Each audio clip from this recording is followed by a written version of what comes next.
Namo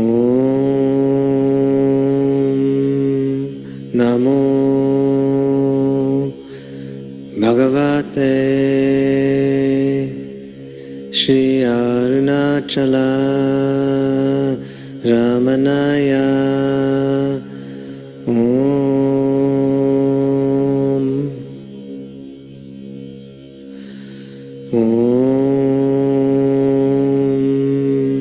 Namo Bhagavate Shri Arunachala Ramanaya Om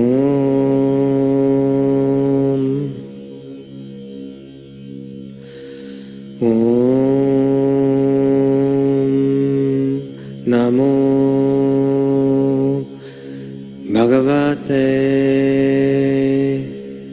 Shri Arunachala Ramanaya Om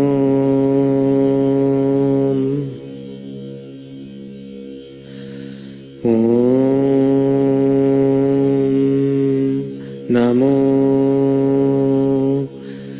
Bhagavate Shri Arunachala Ramanaya Om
Good evening, everyone. Good evening. Welcome. Welcome to Satsang.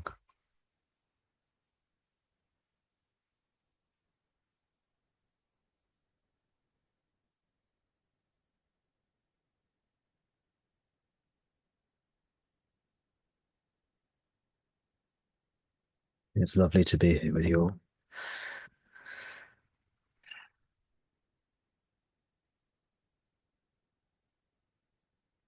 Thank you for being here too.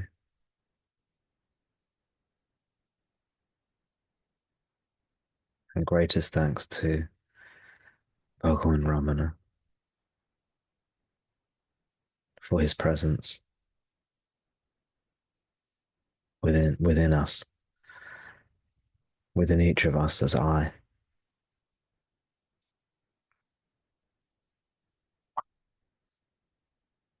And for his teachings, his being.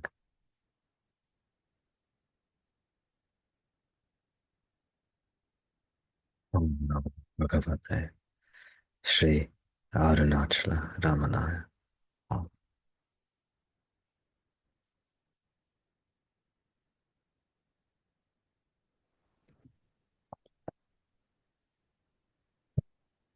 You are the self.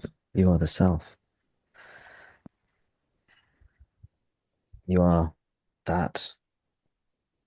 You are the highest power, the highest of the high, the most glorious.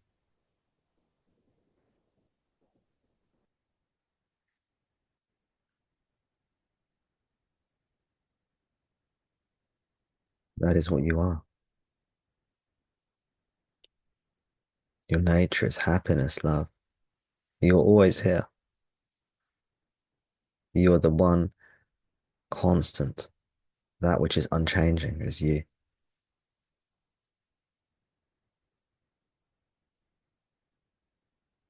There's nothing you can do about it. It's just the way it is. You intuitively know that you are. There's nothing we can do about it. You always know that you are. You always know what you are. You always know that you are, and you always know what you're not. Always. It's intuitive.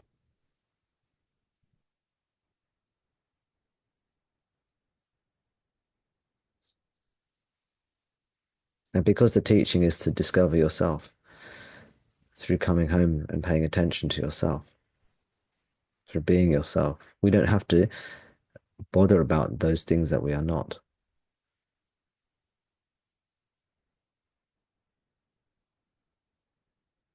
We don't have to. And ultimately, for liberation, we have to cease attending to that which we are not. But provisionally, we can attend to anything we want to.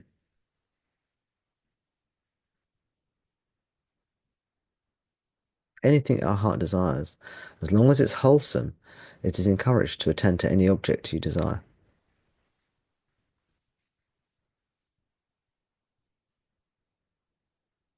Which is why it's okay to attend to a mantra or a guru or a cut finger.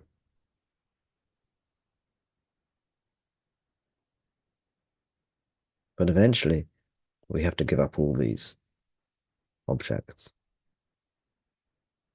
If we follow our own path, this will happen naturally.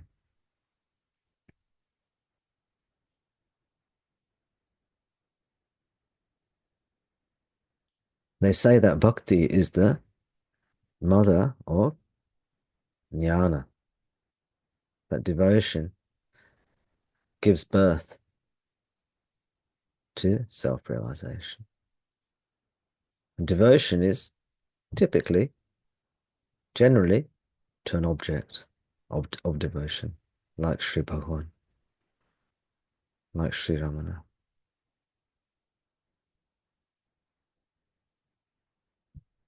Or however you think of God or the divine.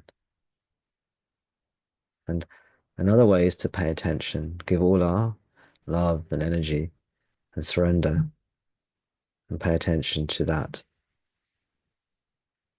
to God. However we conceive of that, however we feel it within ourselves, however we choose to. And this will also take us home.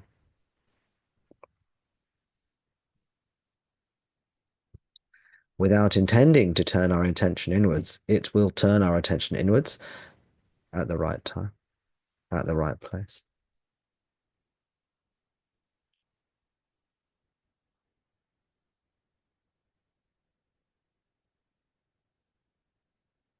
So if your path right from the outset is self-inquiry, it's good. You let go of body, mind, world, ignore them all.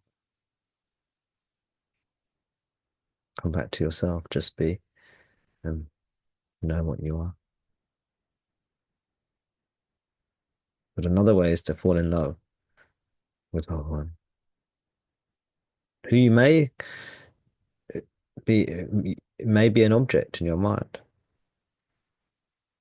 This will also quieten the mind, and eventually the mind will go inwards as it starts to realize that the true Bhagavan is I am. But it happens in its own way, in its own time, and it's a happy, easy path. Devotional path starts with love and happiness.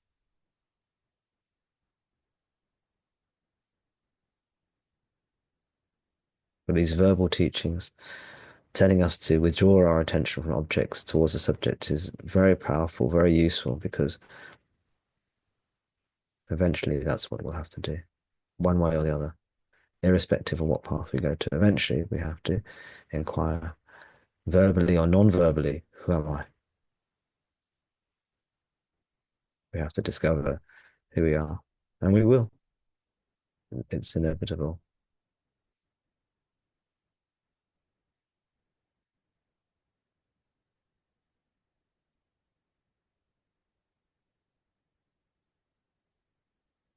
And Bhagavan Ramana is an ocean of compassion and grace,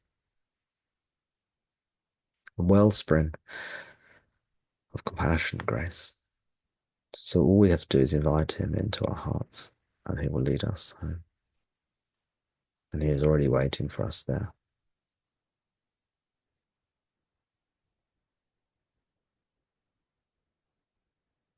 His nature is benevolence and love. He is the shepherd that is continually guiding us home.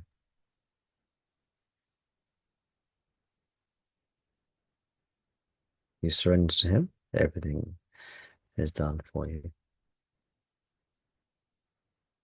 You love him, everything is done for you. This is another way. Well, you follow your way.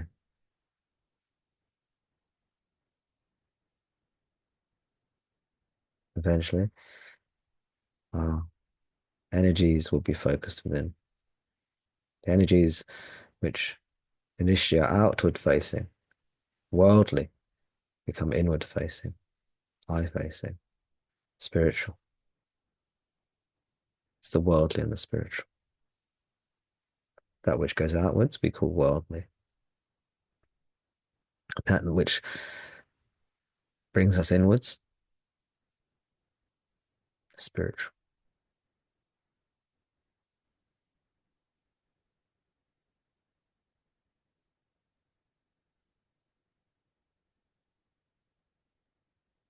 If you try and force it,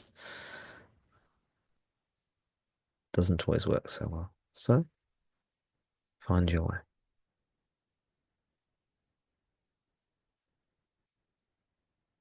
Be yourself. Be happy.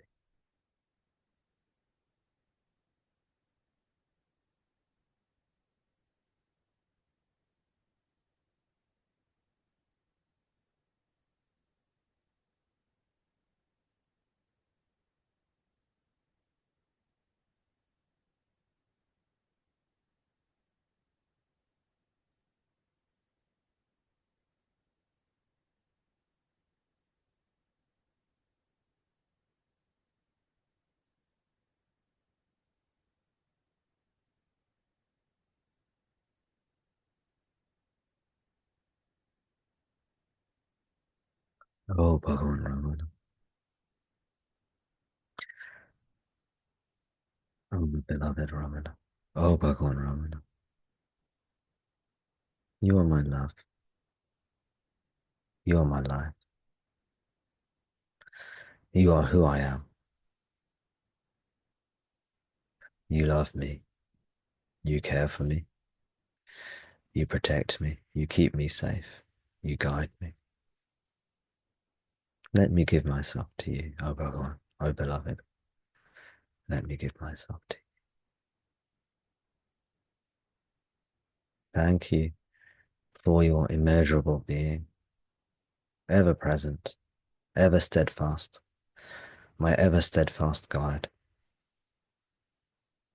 my ever steadfast servant, serving me, guiding me,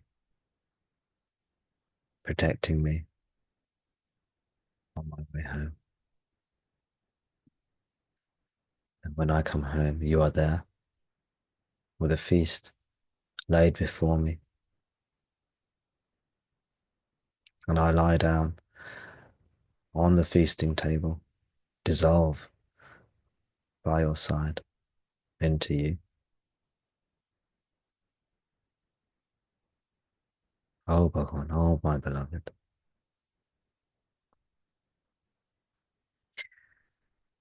You are everything. You are my all. You are my one, my all, my everything. It pleases me so much to love you, to surrender to you, to give myself to you. Each day I awake, I long and love to give myself to you, to please you. It fills me with love and happiness.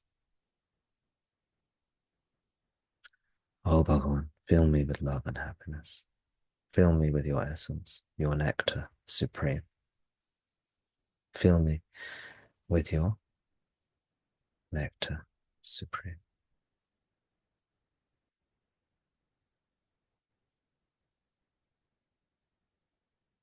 Om Namo Bhagavate Shri Arunachala Ramanaya. Om Shanti, Shanti, Shanti. Om Tat Sat.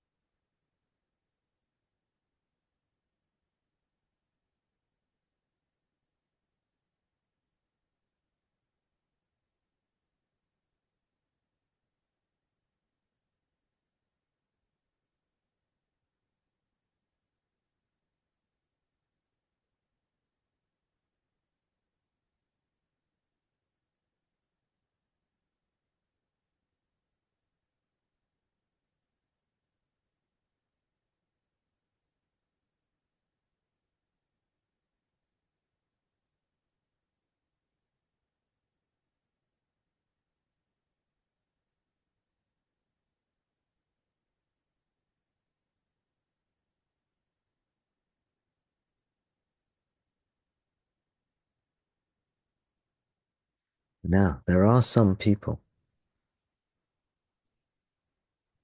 who say this. They say, who is doing this bhakti, this devotion? Who's doing all this stuff? Isn't this just a person?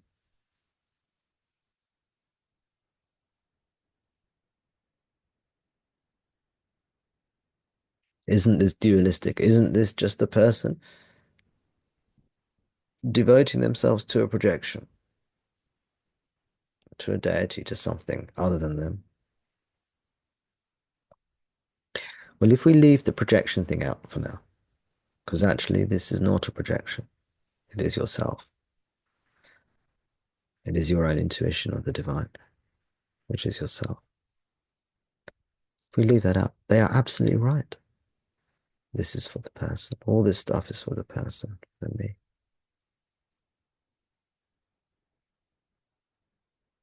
And no one is saying you have to devote yourself to anyone or anything. It's just if it comes naturally for you, if you resonate with that aspect of what is being shared here, of what I'm sharing.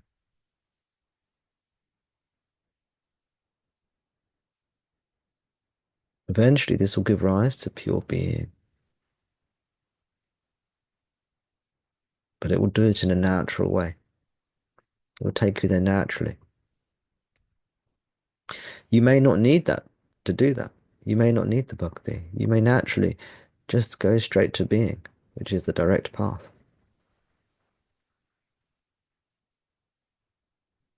But you may want to go through objects, bhakti.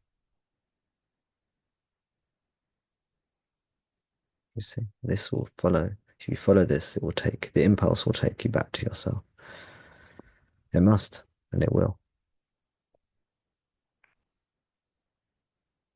And your inner guidance mechanism, which is Bhagavan, or you can call it your inner guidance mechanism, will direct you, take you home. Your inner GPS,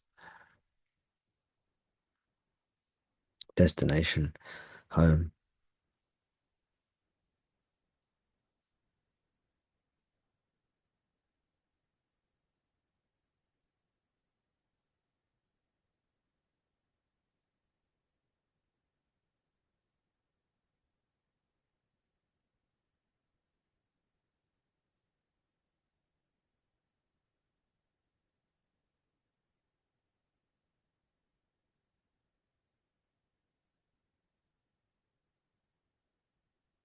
The purpose of all the teachings is to be still. And if you follow your own heart, your own spiritual impulse, your own spiritual intuition, it may appear to be going away from that destination of silence, but it will take you home if you trust it.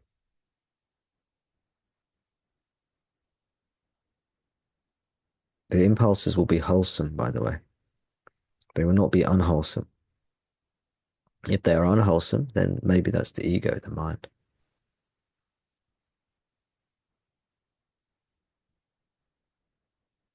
And it'll be natural. You'll know when to attend objects and when not to attend objects.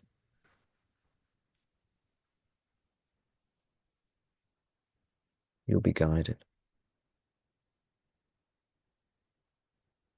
If you're not sure what to do, just be still. You'll be guided.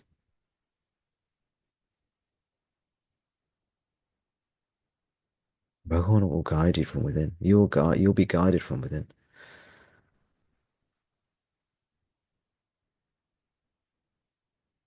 Because Bhagavan is in each and every one of us.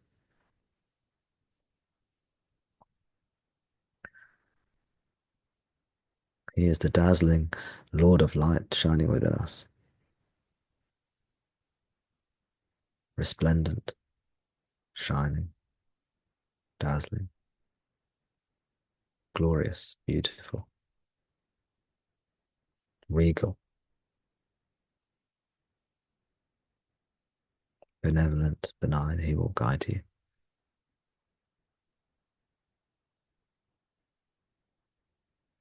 Or if you conceive of the feminine, the divine as the feminine, that's fine. Or however you want to do it, doesn't make a difference. However you relate to the divine.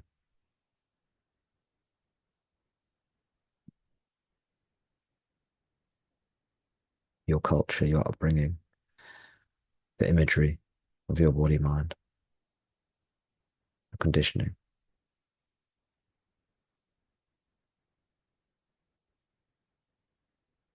All these things will affect how you conceive of the divine. And they are all divine gifts to you. So go with whatever feels right to you.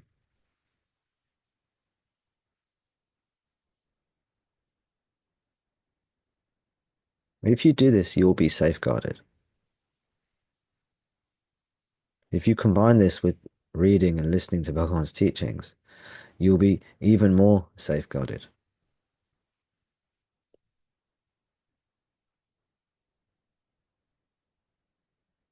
That's like 2 layers of protection there.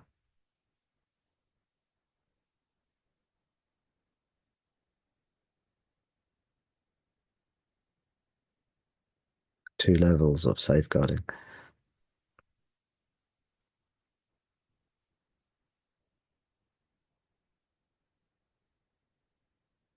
You follow your heart is one, and you read, listen to Bhagavan's teachings is another.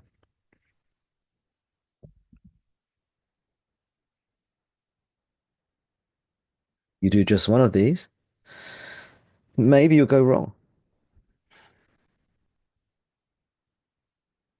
Maybe your feelings, your intuition isn't very good, so you won't discern it properly. Or maybe you'll approach the teachings too intellectually or too superficially, and you'll miss the essence of them because you're not listening to your heart. The teachings, the verbal teachings are an echo of the teachings that are within us. But Bhagavan is an incredibly clear light, and that doesn't not do him justice to phrase it that way. So his teachings are incredibly clear.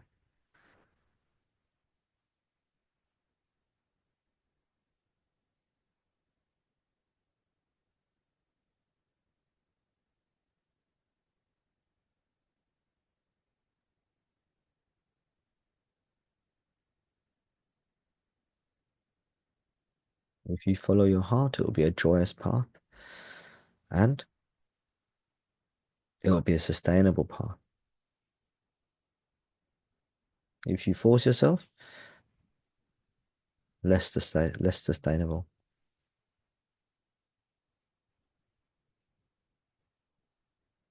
Maybe less joyous, less freeing from the outset.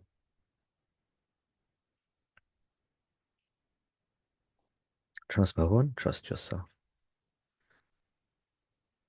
It comes to the same thing.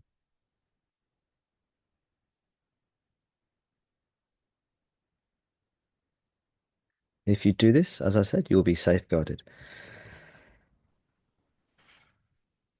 If you don't follow your heart, one danger is that the teaching becomes too intellectual.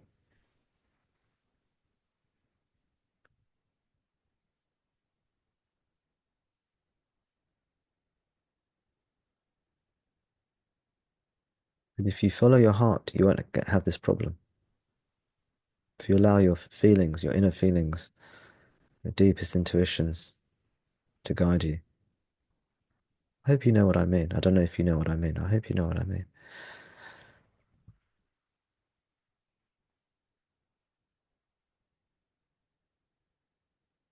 You'll be saved from that